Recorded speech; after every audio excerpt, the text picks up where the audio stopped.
So I started lifting after I had come back from a year at Boise State.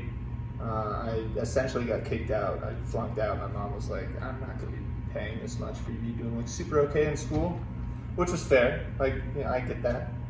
And I had always, I'd done like some sports throughout high school, but I was the chubby, funny kid, and it became unbelievably addicting. And it's my favorite place on the planet. Almost 6 years now, and haven't looked back. Starting to better your physical health is a great feeling, but how does one decide to push their bodies to compete with the best of the best?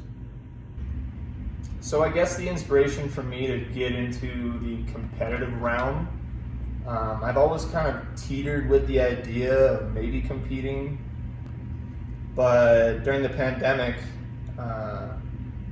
got into some of the best shape of my life that I had been lifting, working out, if you will. And it was January 16th. I was like, I ain't got no job. I got nothing going on. Let's just do it. So it was just a very yes man type moment. I was like, yeah, man, let's ride with it. Simply living a healthy lifestyle by going to the gym and eating healthy is already a challenge on its own. Competing for a bodybuilding show, however, is a whole different level.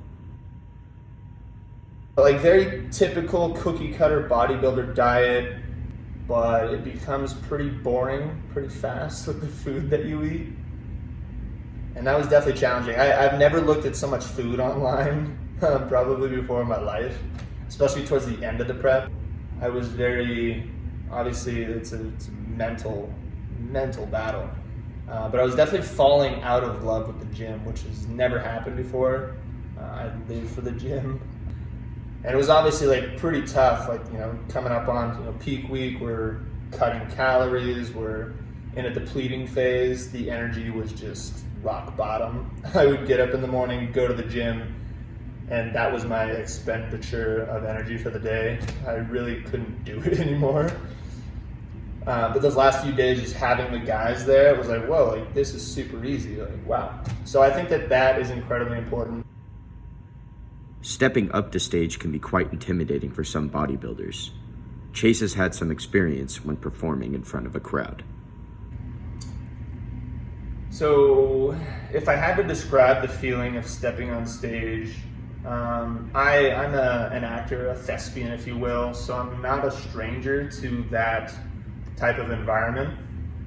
But it's really funny, the typical prep, 12 weeks, mine was 9, a little bit shorter, but 9 weeks of preparation, and then going on stage for probably 5 minutes in total, and what felt to me like 30 seconds maximum. It's damn, wow, that was really fast. I wasn't really competing for the accolades, I guess, if you will. I just wanted to see kind of how far I can push the body. But I did get 4th out of 11 people, so that was kind of chill. It's nice to take something home to the family. Competing for a show is a very long and exhaustive process. While Chase may have thought this would be his final show, he has had some much needed clarity after the event has occurred.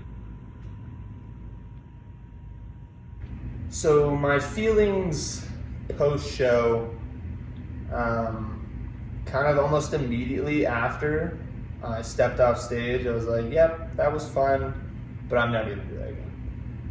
But obviously, a little time to process it. I still haven't 100% committed, but I am very much leaning towards doing another show. It probably wouldn't be until at least next year. But I don't feel as if there's a rush. My muscles are only gonna, 24 years young. The muscles are only gonna mature furthermore. But yeah, when I said I'm never gonna do this again, and after the time to process it, I just learned too much to not try again and see how weird we could go once more.